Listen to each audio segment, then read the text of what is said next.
It's another week in the For Your Reference household, and guess what, OT? We have a new patron shout out.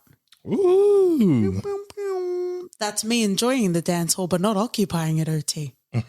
Speaking of story sovereignty, shout outs, love and splooshes to Emily and the team at Studio Kin. Thank you so much for coming on board as patrons. We were invited to an interactive show just a couple of months ago. They have really exciting stuff, so make sure you sign up to their newsletter. We'll put it as a part of Quid Pro Mo in our show notes, as well as the Unravel podcast and so on to Kin. Speaking of Indigenous-led stories, OT, let's get on with the show.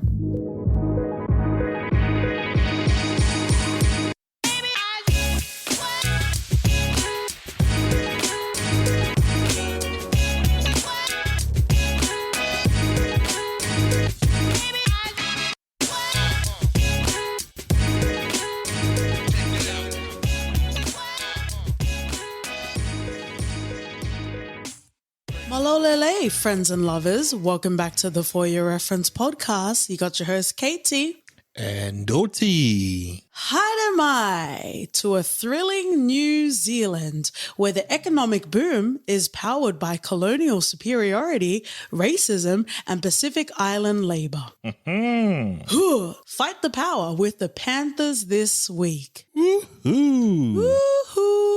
Let's get into general stats and information produced and created by Halal Fonua Finau, as well as Tom Hearn, as well as writing. We have Tom Drever, James Napier Robertson, Suli Moa, as well as Fiona Samuel. In way of directors, we have Miki Mangasiva, Mario Famu, Chris Graham, Tom Hearn, and Vea Ma'afeleo. This show exclusively aired in TV New Zealand and most recently released in Paramount Australia in August of 2021 in New Zealand. And in way of cast, we have Demetrius Schuster, Kaloa Matangi, Leilani Siausi, as well as Roy Billing. Wow. Friends and lovers, for those that have no periphery or don't know what we are going to talk about today, I would encourage you to stay. I feel like it's going to be a learning moment and perhaps a healing moment for some of us, although it is also time to say spoiler, marching all around the world, essentially. So I am aware, especially within my own self, and I am Tongan, and I do have family that are still and were in New Zealand at the time, and even I don't have a lot of context and periphery. So I did do some research. I'm going to put all of the links in the show notes. So let's get into first impressions of the show as we came on the journey, which wasn't a lot of context. I'll give some history and then we can talk straight about the show. What did you feel about the Panthers, OT? I didn't know, first of all, that there was a Black Panthers chapter in New Zealand. That was new to me.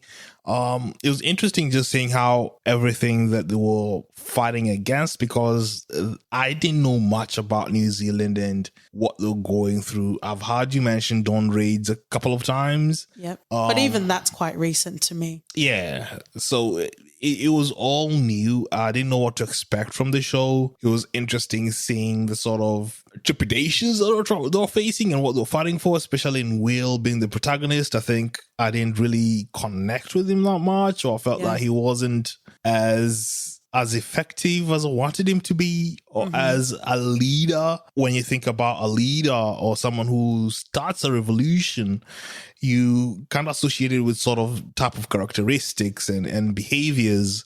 And Will sort of went against the grain for most part of it. Were you looking for a revolutionary? I was. And it was interesting, for lack of a better word. By the end of it, I think I had some qualms in terms of the resolution and the portrayal of what Will must have played in it, because I felt like he copped out a couple of times. Yeah. And it was just wild. I think going into this journey, I know we're all humans, we're not perfect and all that. You have to put that lens on when you're talking about this, especially when it's more of a biographical sort of show. So to that degree, I think it was interesting to see. I think I learned something new about it. Oh, absolutely. And I think we're at a very exciting time where globally we are seeing Indigenous stories not only having, an audience that has an appetite for it, but we're getting Indigenous creatives that are creating these stories and are nurturing these sort of narratives. And, we see that with Rutherford Falls. We see that with Reservation Dogs, in regards to Native Americans. And, we've covered Head High as well on the podcast. Well, obviously, we've covered Boy as well as Hunt for the Wilder People. Total Control, we literally just covered Mystery Road. There's such a richness of Indigenous storytelling. And, like OT said in Redfern now, keep your dollies and let people write their fucking stories. Mm-hmm. And this is absolutely where we're coming to. But unfortunately, we are also in the Venn diagram of growing quality of cinema. And that also includes TV shows. And I guess the reason why I mentioned that is because, it's not the fault of the show. However, we are consuming in a tapestry where there are decades and decades of, in particular, Black American filmmaking, right? So we've been satiated with, stories of very specific pain.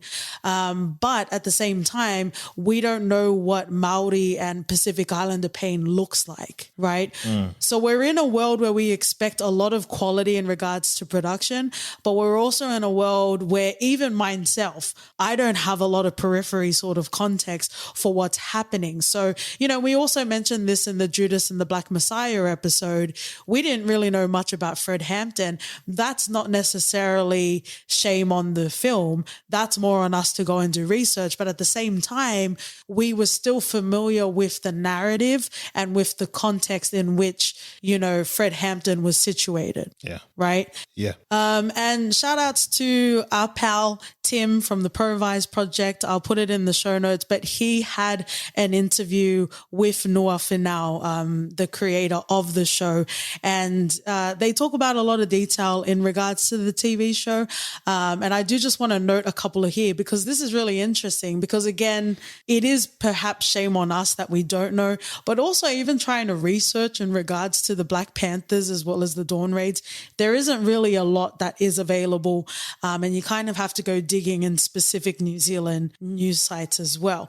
But one of the interesting sort of tidbits that came out of that interview was when they cut Muldoon's speech in the town hall, that didn't actually happen. Oh, really? What actually happened and what it was inspired from, to me, was actually more interesting. It was actually cutting the mics for the Queen during her speech at Waitangi. That would have been way better. So I guess the context there is talking about sovereignty of the Maori people, and they cut the mics so the Queen wouldn't be able to speak. So I think it was explained in the interview with on Tim's podcast that would have added an extra layer of complexity. But I would say we can fucking handle it. Like, that is so delicious to me. That is so much more interesting to me. By complexity, do you mean controversy? No, because so we have the New Zealand government that is predominantly white, that is setting laws for Indigenous Maori people as well as Pacific Islander migrants. So that's one element, and that's a big element that we focus on in the Panthers. But there's also the element of colonization. So I just thought we could have been afforded a bit more dimension in the show. Yeah, I see that. And also another tidbit from that particular interview, there were events that apparently were so wild that Noah didn't want to add it into the show. I'm just going to say what it was. So apparently the Panthers blew off the doors with dynamite at the Central Police Station. Oh, okay. And that was in response to locking up Islanders for no reason. I thought that would have been pretty radical and revolutionary.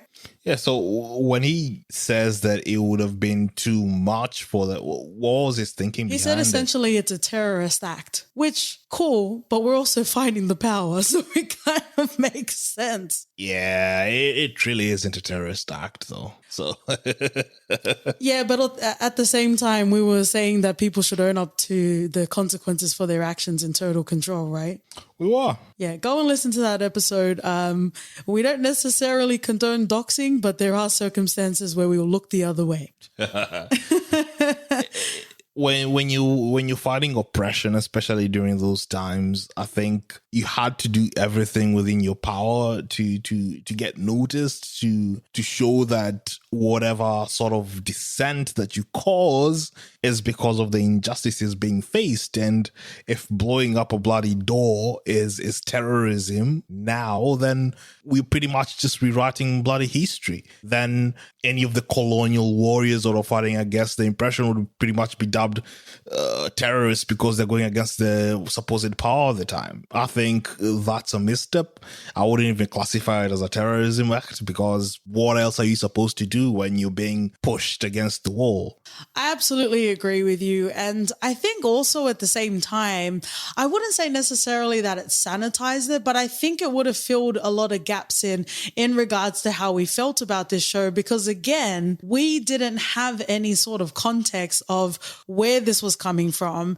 And I think a lot of the time it didn't feel as though the uprising matched the level of brutality. And I'm not saying take us through Lupita suffering in 12 Years a Slave, but I'm also saying we needed to understand what was happening. And because this is one of the first, at least in our household, of trying to understand these events, we kind of needed a history educational sort of moment as well. Yeah, this is why you have to go outside of the source material, by source material being the show, to find out exactly what was going on, because I felt like it fell short a couple of times explaining those details. And I think if Noah did feel that he had to sanitize it a bit, I think fine, but also I wanted more backstory or more of what was actually happening, because I thought it felt like they were moving with emotions without it necessarily being rooted to one thing. And that's where I was like, oh, why is this happening? Why is Will acting like this? Why is Will being a dick to his brother? Yeah. You know, it felt, hold on to that tasty nugget, because I'm going to bite it off you, OT. yeah, it felt very left field. I was like, okay, give me the context, and maybe that would have made the show longer. Just classic world building. Yeah. Just classic world building. Yeah. Right? Make me care about Will, make me understand Will, rather than me feeling like Will is just some spoiled kid who doesn't know the world. Yeah, absolutely. And, you know, I've got a whole list of themes that I want us to talk through. So I am going to cover one thing specifically, and then I'm going to give just a bit of context in regards to history. But personally, for myself, I'm an Australian-born Tongan, but my dad, as well as his family, were living in New Zealand from the 1950s to the 1970s. And then they moved and migrated to Australia. It was only until recently we, as a sibling sort of unit, had any sort of understanding about dawn raids, aside from like the record label in New Zealand, Savage, as you know.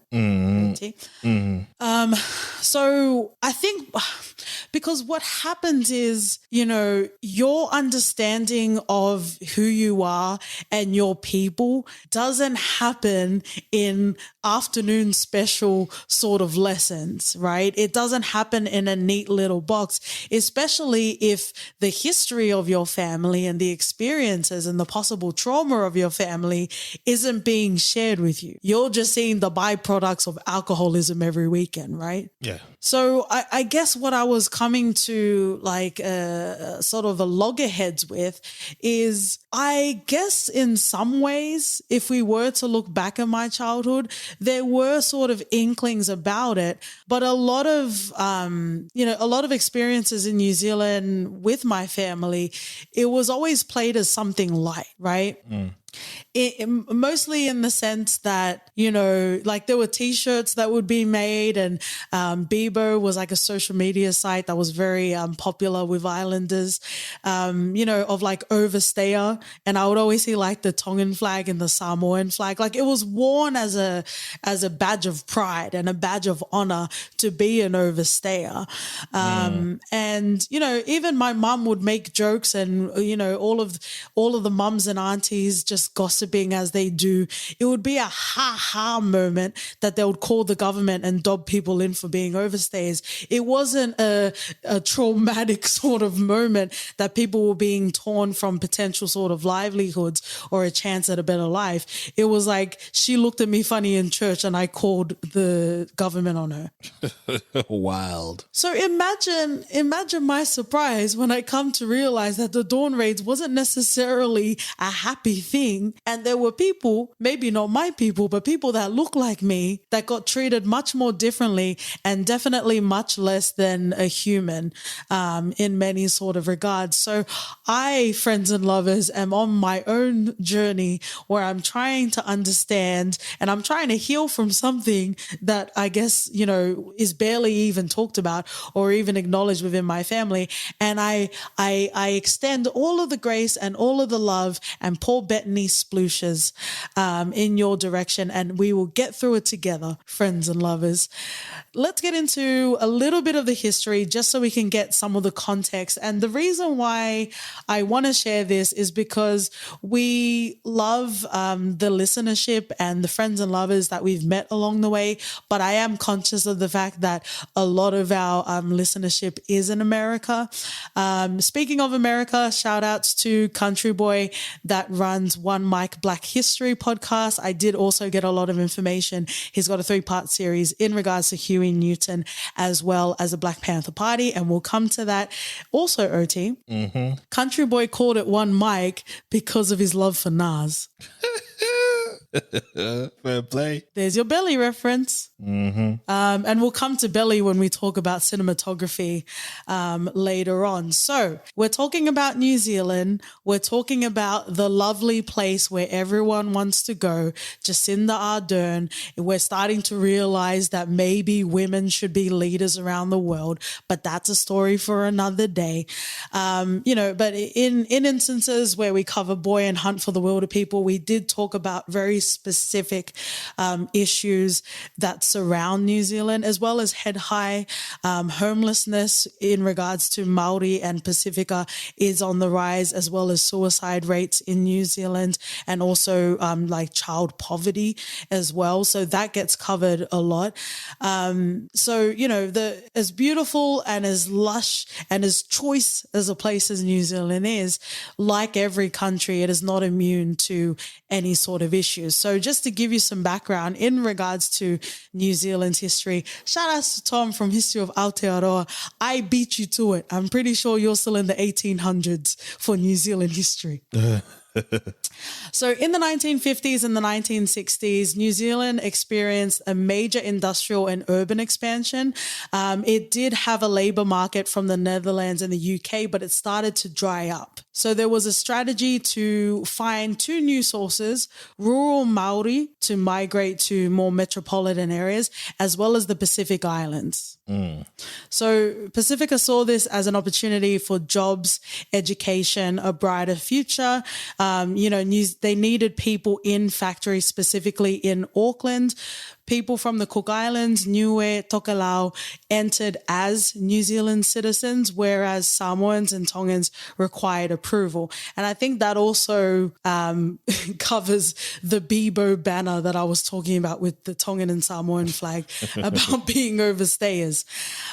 So essentially, it was a very loose sort of boundary because they needed the numbers. They allowed, Pacifica sort of workers to come into New Zealand, and it was all quite lax. However, unfucking fortunately, white supremacy and colonialism rears its ugly head. In a nutshell, the white people needed to blame someone and some peoples, and they blamed Pacific Islanders. In 1971, the Polynesian Panther Party was formed. In regards to the market, it wasn't doing as well. So Kiwis, everyday sort of Kiwis, were losing their jobs. And again, they were blaming Pacifica. There was a lot of pressure to try and do something, to try and quell the powers, the brown powers that be. You know, the animated political cartoon that they had in the Panthers, the TV show? Apparently that's real. Wow. Because I saw it in the documentary. Nevak, Will's niece, who's a journalist, she did a documentary, and it'll also be in our show notes as well. But that was the actual campaign ad with the angry brown person kicking the white people's butts. So that was used as a political sort of ploy. And we talked about this in Total Control when we were talking about First Nations, you know, Australians, in the fact that we don't even know if, you know, these politicians are racist, but they're definitely using it to their political advantage. There was also solidarity in sovereignty with the Maori people, and we see that in 1975 as well as 1978, claiming essentially ownership of the land, which they should have already, stopping development and that sort of thing. And there's also the Springbok tour, which doesn't get covered in the TV show, but essentially everybody's heard of apartheid from 1990 to 1994. Apartheid South Africa were invited to come and play rugby in New Zealand while apartheid was still alive and well. So the Polynesian Panther Party protested in regards to that.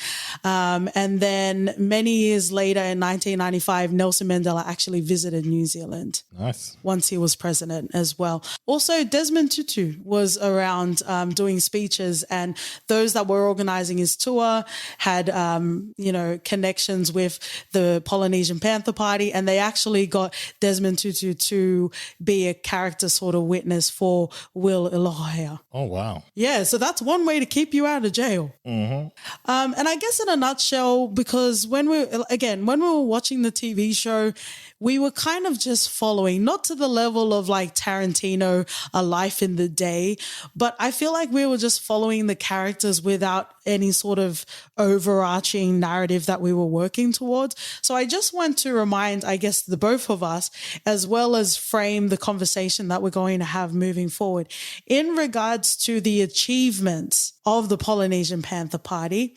They, much like the Black Panther Party, they did model a lot of the programs that were set up. So they had homework centers where they would do tutoring, free meal programs and food banks, prison visits, as well as provide halfway house accommodation, forming a legal aid book that would help Pacifica people to be able to assert their voices in regards to eviction, incarceration, unequal pay, and unlivable and working conditions, sovereignty of Maori people, which we talked about in 1975, as well as 1976, the Bastion Point opposition.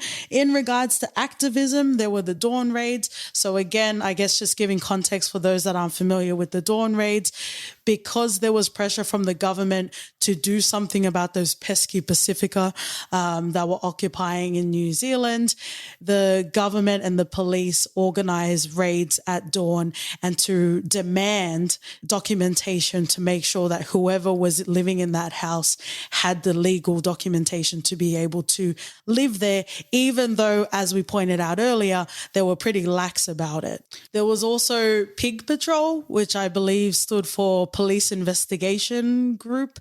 And we also see that in the TV show as well, where they patrol the police just to make sure the police are conducting themselves to the integrity that they believe that they are, as well as the 1981 Springbok tour. Ooh. Yeah, so that essentially takes us to today. The only other thing I wanted to mention in regards to history is Huey Newton. Again, go and check out One Mic Black History podcast. The Black Panther Party was founded in 1966, and that's pretty impressive considering how analog the 60s was and how widespread, I guess, the sort of influence that Huey and the Black Panther Party had, right? Yeah, major kudos. They formed the 10-point program, and this drew heavily from Malcolm X's nationalism as without the Islamic aspect. And I just want to read it because although my Wikipedia glasses didn't tell me that it was this specifically, it does mention that the Polynesian Panther Party were inspired a lot by Huey Newton's ideology. So I do just want to read this 10-point program, specifically in regards to Black Panther Party. We want freedom. We want power to determine the destiny of our Black community. We want full employment for our people. We want an end to the robbery by the capitalists of our Black community. We want decent housing fit for shelter of human beings. We want education for our people that exposes the true nature of this decadent society. Poor Huey with the critical race theory. We want education that teaches us our true history and our role in present day society. We want all Black men to be exempt from military service. We want an immediate end to police brutality and murder of Black people. We want freedom for all Black men held in federal, state, county, and city prisons and jails. We want all Black people, when brought to trial, to be tried in a court by a jury of their peer group or people from their Black communities as defined by the Constitution of the United States. We want land, bread, housing, education, clothing, justice, and peace. That's a good list. Yeah, right. Something that has become increasingly aware to me, researching and, even going back to when we were watching Judas and the Black Messiah, there is so much power in the connected effort to tear down imperialism. I don't know if that's a radical statement, but, we see it with the Rainbow Coalition with Fred Hampton, and we also see it, in general, because even with Huey Newton at a Cuban rally where he met co-founder Bobby Seale, and, there were further protests about Vietnam, specifically Black men that went out to serve in Vietnam where they weren't even recognized with basic human rights in America. It's a beautiful thing when we all come together to find, I didn't say common enemy, I said common love. All right, well, let's talk specifically about the show. I'm going to say some positives just so it is acknowledged that we do love a lot of the aspects of this show. I would say I really enjoyed the cinematography in this show. I really appreciated the directing in this show, and I really love the music/score. Yeah, me too. I think in as much as I had issues with part of the storytelling, I think as a whole, and I think at the end of it, I was left content, and it made me want to know more about the subject matter. So even if their goal was more, because you have a line with this sort of shows where it's part entertainment and part informing. I was, in as much as I had qualms with Will and how it was told, at the end of it, I was left to yearn for more. And that's a positive in my book. Well, my yearning for more was in regards to the writing. I was just giving compliments before talking about the writing. But I think just going back on the music in this, I really enjoyed it. And the lyrics really helped to, I guess, outlay the scenes that were about to happen or the scenes that were currently happening. And I remember watching the opening scene of this series, and I got really emotional because I could see my faces, and the struggle that was being spoken of was very specific to my people, right? It wasn't trying to imitate, hip hop in America, for example. It was very specific to contemporary to the time as well. And I really enjoyed the music, but I do feel like the writing fell short because you have the strength of, the lyricism in the raps. And then, you know, in regards to the writing, I guess I might as well just say it now. There was a lot that was being focused on that I don't necessarily care for. You know, do what you want to do, but I didn't necessarily care about the love story between Will and Tessa. Tessa was a real person. It wasn't noted in the documentary whether her and Will had a little thing, but they were talking about a very young, potentially 19-year-old, but a very young woman with a baby that was barely 2. And apparently she got scooped up by the police in her lover. So kind of, I guess, for other non-islanders, like a sarong, no underwear underneath or anything. And the baby just had a shirt and a nappy, and they kept her locked up overnight. Yikes. And they flew her back to Samoa. They deported her on the first possible flight the next morning. Brutal. Yeah. So in regards to the love story, I didn't necessarily care for it. I also didn't care about the white people. Not in that way, but just in the sense that, again, in the growing sort of tapestry and the solid penmanship that we see around the world, far be it from me. Can I have my racist white people have some fucking dimension? Is that okay? Because I guess the thing is, because David Lange, he was a lawyer that actually helped create that legal aid book. I feel like we only saw him like for maybe one scene near the end of the show. Yeah. He's the fucking white person you should be highlighting. Not in a Viggo Mortensen Green Book sort of way, in a white savior sort of way, but he was very helpful to the cause. And it would have been nice to focus on him a bit more. And, you know, Muldoon was very much a caricature. And I think that's part of the problem. Because in the real world, you can have people that are well-meaning. I joke about it a lot, but your grandparents might love you, but they might also be racist. Two things can be true, right? Mm-hmm. They might be a great person to you, maybe not your ethnic friends. But that's part of the problem that I have, because when you're in the real world, there's so much complexity and there's so much nuance. Whether he was a caricature, whether he was the best person in the world, the system exists for him to thrive and decide whether he wants to help other people that don't benefit from the system. That's the point, right? Yeah. So I guess from a writing point of view, I guess that's something that I didn't necessarily care for. In regards to the directing and the cinematography, I thought it was pretty cool, guy. Me too. I thought Muldoon started off as a good guy in this, because he seemed as if he was helping Will, or he spoke as if he's eager to help Will. Yeah. In fact, the first interaction they have with Will, I thought it was quite nice. You know, he gave Will compliments, you know, and I thought... but weren't they like underhanded compliments? I didn't expect you to be civilized, those sorts of compliments. I don't think at that time I took it that way. I felt like he was probably impressed. Not, ooh, because you're a brown fella, now, you know, I'm thinking low of you, you can't do anything like that. I felt like he was generally like, oh, this is an intelligent person. Like anyone, despite race, creed, or anything of that nonsense. But it turned out I was wrong. Or maybe like you were saying in Total Control, like maybe he was just a savvy politician and he's not going to cloak and dagger you until he knows whether you can bring value or not. And that's probably the most apt thing, because at that point, I was still being super frustrated with Will, and this is where we still go to the writing bit of it. Mm-hmm. You know, if you're painting Will as this character and we know he's bloody flawed and all. Yeah. He, at the start, you know, when they were with the bodies and he was like pushing people to go and do something. Yeah. Even one of his friends who was deported, the first one. And I was like, okay. He didn't check his own privilege. Yes, I remember now. And because he was frustrating. He knew he has a fucking get out of jail free card. Yeah. But he didn't see it that way because he's like, I'm brown too. Yeah.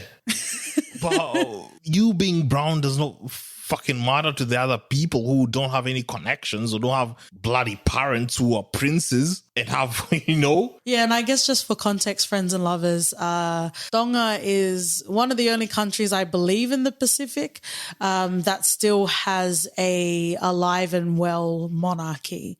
And not prince level, but Will's mum came from a noble family and, you know, descended from a noble family. And the dad at the time of the TV show and in real life was working for the British High Commission. Yeah, so his dad pulled a favor and he was out of jail and his friends were still there. Yeah. But his buddy got deported and he didn't want to go because he was going to get his papers anyway. Yeah. And that is just, I think that's when I was like, okay, this fucker needs to check his privilege, needs to understand he's not the same as these other people. Stop sniffing around pussy that isn't yours. Exactly. Not that pussy belongs to anyone aside from the pussy owner. He kept on pushing the envelope. He kept on pushing and pushing to the point where it didn't feel as if he was trying to push for good. It was egotistical. Exactly. Yeah. And that's why I was like, what is this? Which is weird because that didn't get challenged. It kind of did a little bit later, but I think maybe like Demetrius kind of reminds me of Uli in Legend of Baron Toa, like because Uli kept having his shirt off in that movie, and I think they're trying to like give the same sort of vibe to Demetrius. Personally, I will watch it because I will watch it. You don't need to bring me in with that, but perhaps it's a way to get other audiences in. I'm not sure.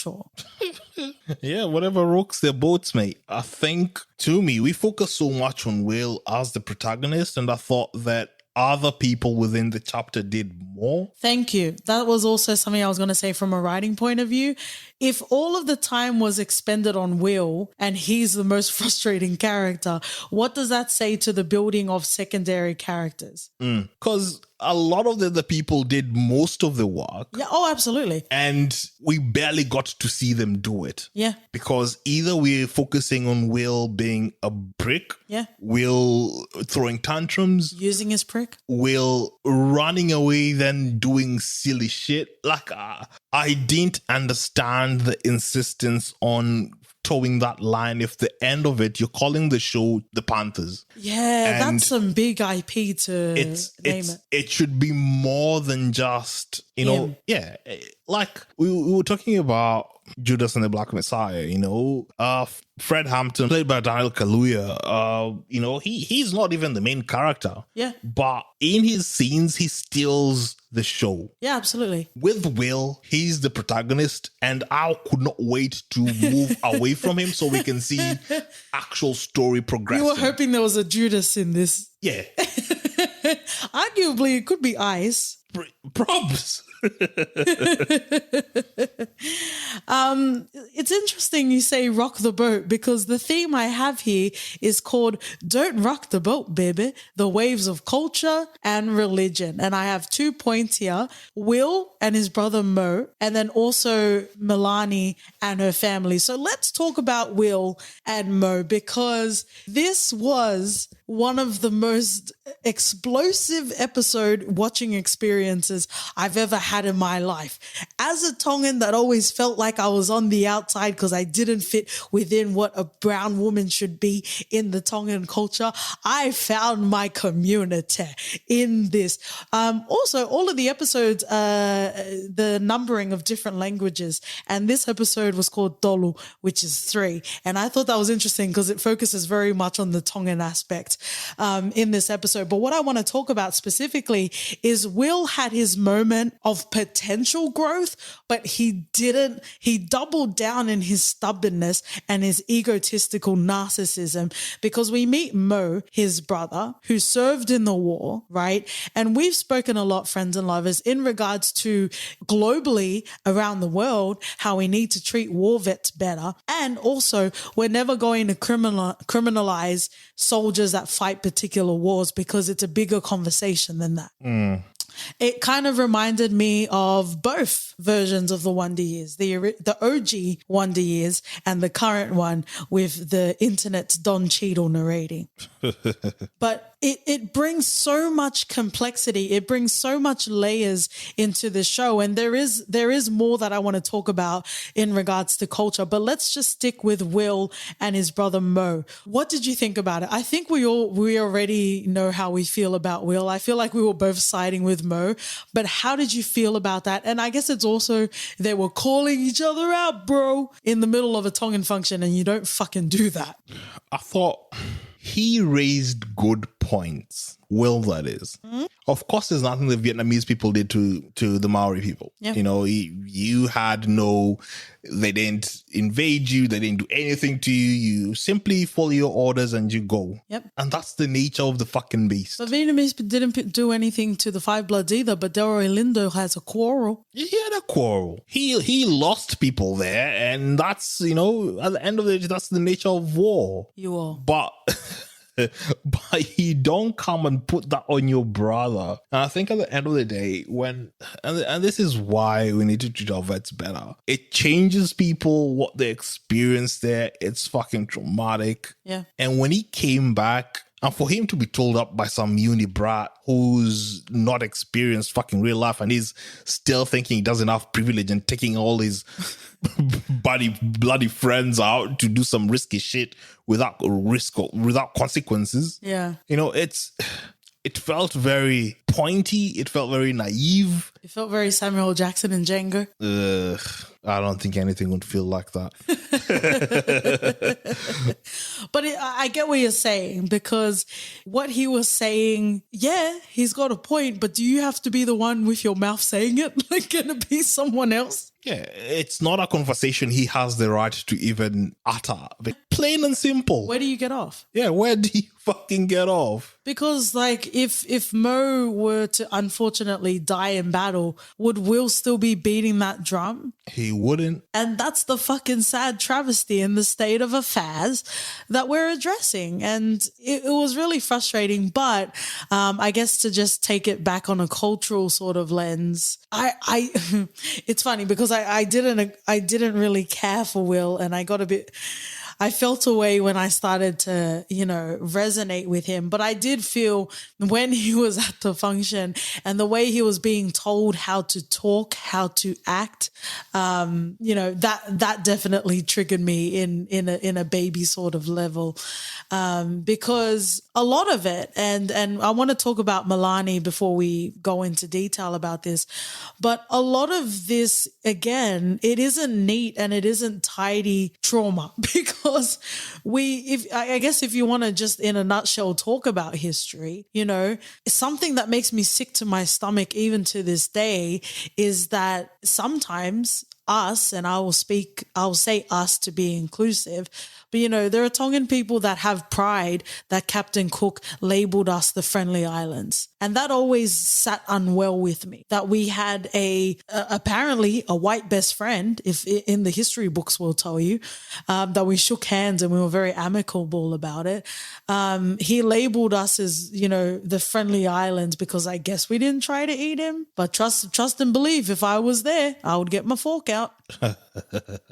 But it's that sort of subservience that kind of makes me sick to my stomach, and I don't blame my people for it, but it does make me sad. But if you take the lens of being colonized, if you take the sense of being waved a meal ticket, a better life in New Zealand, to then go there and get treated disgustingly, and we don't have time, friends and lovers. I've got time. Meet me in the DMs, but we don't have time in this podcast. But even Pacific Islanders, like specifically even Tongan workers, Samoan workers, Fijian workers coming to Australia, all of this complaining about they took our jobs. No one fucking wanted those jobs. And there's tangible evidence of that, because when the pandemic hit, there weren't any fucking workers. Where did all the Australians go then? They didn't leave the country. If the Australians didn't leave the country and no one was picking the fruits, what does that fucking mean? They took your jobs. They took their assholes. That's what they did. But that's what's frustrating. And there's still unlivable, unpayable working conditions for Pacific Islanders that come for the purposes of labor. Like it's supposed to be a shining beacon to us. Like we're supposed to be grateful for those job opportunities where we get treated subhuman, right? And I guess that's to highlight that it's still happening today. And it's one of those things because we're layering all of this trauma on top of our identities as a Pacifica. And, you know, I always try to figure out, because I never really feel like Pacifica have an identity as a diaspora, right? You have family, you know, in the UK, you have family in Canada. And I think it's quite fair to say to, I guess, a lot of us that, you know, Africans do have a diaspora outside of Africa, right? Asian people have a diaspora outside of Asia. But I never really felt like, you know, Pacifica people had that. And I don't know how much of that is attributed to the Dawn raids and is attributed to migration to New Zealand and forever feeling displaced. But I will also say that it kind of frames and kind of brings some understanding to the lightness and the laughing off and just brushing it off of your shoulders that my parents in particular had in regards to the situations that we've been given. And I think it's, you know, I think we're kind of at the starting phases of our healing and not at a mispat point being able to laugh at our trauma. Like, I feel like we haven't fully faced what we've been through to get to where we need to be, to have some sort of roots outside of our own Indigenous lands. Yeah.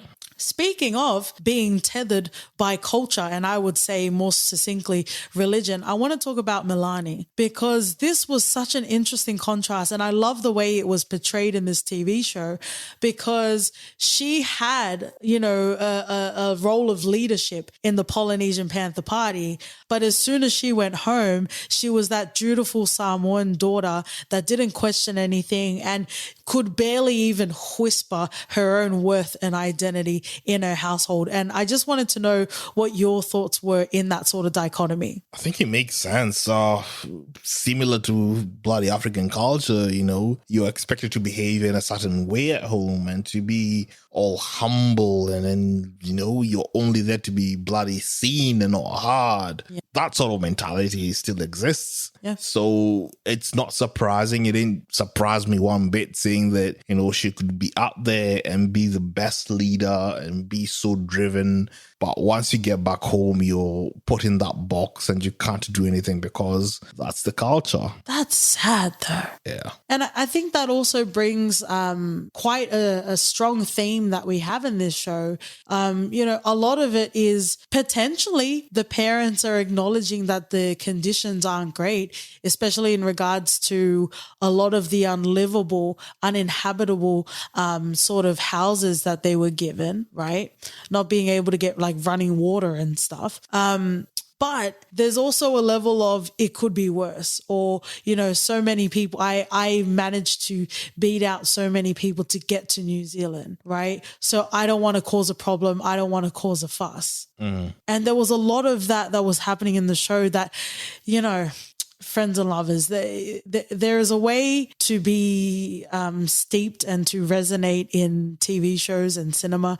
And I definitely felt that in this, because what you cling to in regards to your cultural sort of identity is also what will suffocate you in your pursuit for freedom. All right, I got 2 more themes to go. OT, I have a theme called the whites, but in the whites, I wrote politics, police, abortion, public image / radio. We've already talked about politics. We've kind of already talked about police.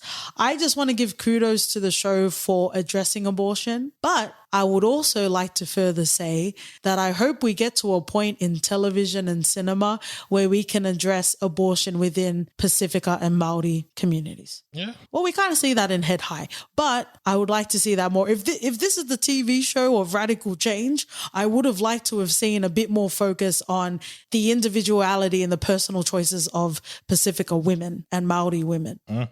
I just wanted to talk a little bit about the public image / radio. Did that feel a bit caricatural to you, or do you think that was pretty much talkback radio branding? I thought it was branding on point. I don't know. I think there was a part of me where like all of the ingredients were there, but Milani continuing to call up and, you know, try and recite those facts. It felt like they needed to fit it into the show. I didn't necessarily care for that sort of vessel. But, you know, they also had archival footage at the time, and apparently that was the mainstream common sort of beliefs at the time. The last theme I have has become a fave in the For Your Reference household between OT and I, and it's in the community, but not for the people in the community. And we're talking about Ice. Can I just say Beulah, who plays Ice, brought the most depth. I would say he was my most favorite character in this show. Wow. Yeah. And you know what's interesting? Going back to Timprovise and his podcast interview with Noah, he was talking about his influences in wanting to create the Panthers, and he cited John Singleton, Baby Boy, Boys in the Hood, and also Belly. I told you that Nas callback will come back soon. Hap Williams special. And I don't know if it was specifically Otto, but it was interesting to have the layer of Ice, because we talk about it a lot. It was so easy to like blame white people. It is so easy to blame external sort of people, but sometimes it's happening within the rooster coop. Yeah, some people are just about themselves, you know, and that's just the sad reality of things. Or people are too swayed or easily swayed. Even in the case with like someone like Bill O'Neill and Judas and Black Messiah, you know, he's tempted to betray his people because he just doesn't want to fucking face the consequences of his actions. Yeah. And with Ice here, he's just content running his block. He doesn't care about the greater good. He doesn't care about, you know, he's accepted life the way it is, and he wants to take as much as he can out of it. But can I just say, if we're talking about like radical change, I could definitely see Ice putting dynamite at the police station. I think he'd only put it there if he was told there's bags of money inside there and he'd be able to take it out. I feel like he's I feel like he's just another Otto. And Belly. Yeah. A masterpiece, yes. And to me, those people are the lowest of lows. So there's no way I even enjoyed his character. I think they can all just get in the bin. Is there no point for redemption? Because I felt he wanted a Kirk Franklin revolution. No. But I think it was a revolution. No. He just wanted to stomp the yard, and that's all. Wow, thank you, OT Columbus Short. I don't know. I appreciated him because you know he's been through some shit, you know. It's easy to think you need to fight for everyone when you're Will and you have all of the privileges, but sometimes you're Ice and you're iced out on the street. Yeah, nothing like self-gratification. Wow, indeed. I want to end on something, and it's kind of what we ended on in Head High, because while we were talking, we haven't talked about Officer Havili at all.